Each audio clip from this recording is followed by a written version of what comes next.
Alright, so today I have a bit of a shorter theory, but I not even theory, I have 3 theories to go over.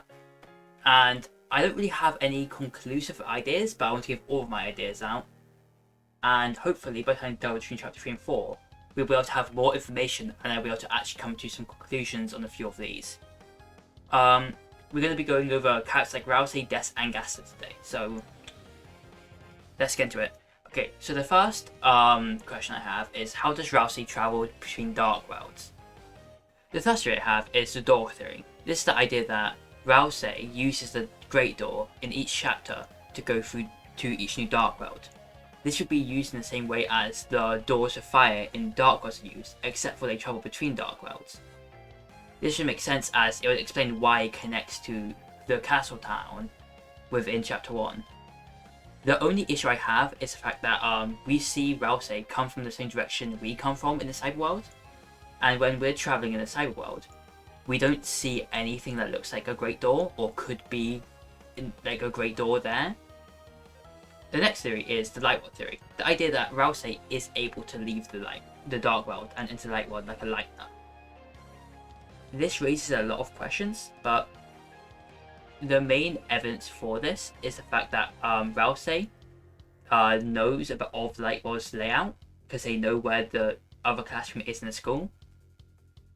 But my main problem with this theory is the fact that nobody notices Ralsei when they're going to the library, because he should have been noticed by Undyne or anyone in the cars, and a lot of people would have a lot of issues if a random child actually appears out of nowhere. My final theory, and the most popular one right now, is the horned headband theory. This idea that the headband that Chris wore as a child is the object that turns into Ralsei in Dark Worlds. This explains the details of Ralsei having pink horns, something that's not seen in any other Go in Deltarune or Undertale. The only issue I have with this theory is the fact of other darkness. When you enter a light or dark world, you see a spark leave your pocket, and we don't see that happen with Ralsei.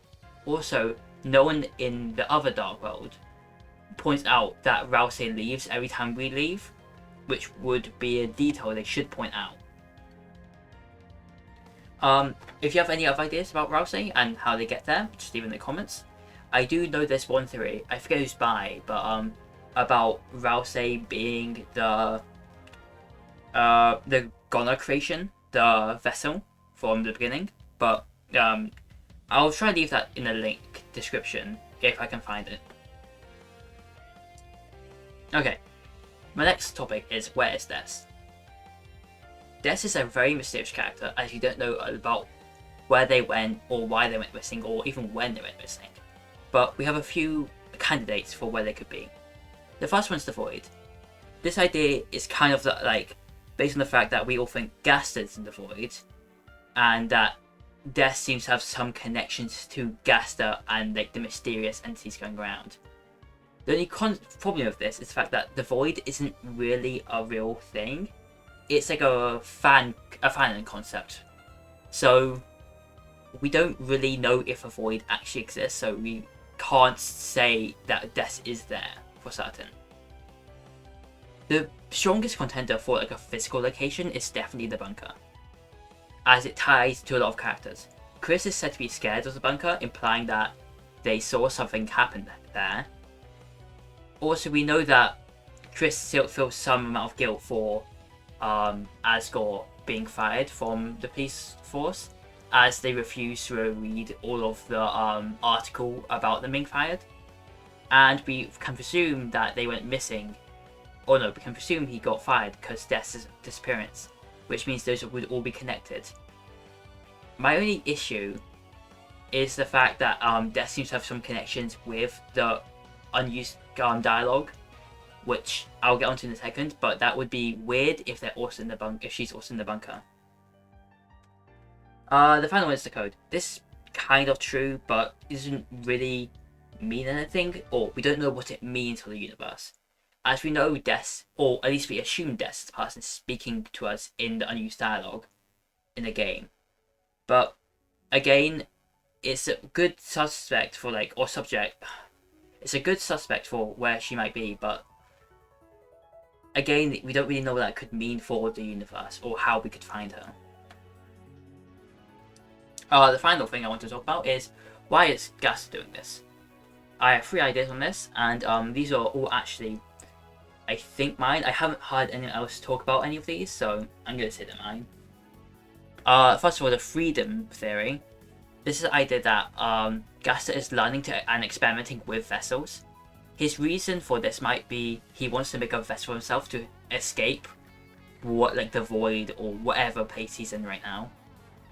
This explains why the vessel is called a goner in the goner creator, and also would explain the fact that goners in Undertale are all failed experiments where he tried to make a deal with someone to take their form, but instead he ended up shattering them as well. The next one, which is probably the darkest one in my opinion, is the progress theory. This paints Gaster in quite a bad light, so I'm a bit hesitant to say it's correct, but I think it's interesting. This is the idea that Gaster's purely doing this just for the sake of doing it, just because he can do it. He's torturing all Chris and the secret bosses just for the sake of progress and nothing else. In my opinion, this would actually make him more twisted than Flowey, because at least Flowey had a reason to go insane and become hate-filled, but Gaster, from what you know, didn't really have one. The final one, and this is the most meta one by far, is the idea that the player is considered to be some eldritch horror or eldritch deity within Undertale's universe. And in eldritch horror, you always have the character who wants to learn about them and make a deal with them. And Gaster making Deltarune could be seen as him summoning us, like an eldritch creature, and he starts speaking to us in a form we understand, being the Twitter account, and he gets our attention with Deltarune to make a deal with us. And he could probably do this to try and understand what we are and what we want with the world by watching our movements. But that's my quick fire Deltarune video. Bit of a short one this time, but I have 4 videos coming out this week, so gotta take it a bit easy. Next week I'll have another longer theory, hopefully. And again, thank you for all the support recently. It's been amazing. Down below is my new Twitter account, so if anyone has anything they want to say to me, they can just at me on Twitter now. It is at drawnbydesign. And I'll see you next time.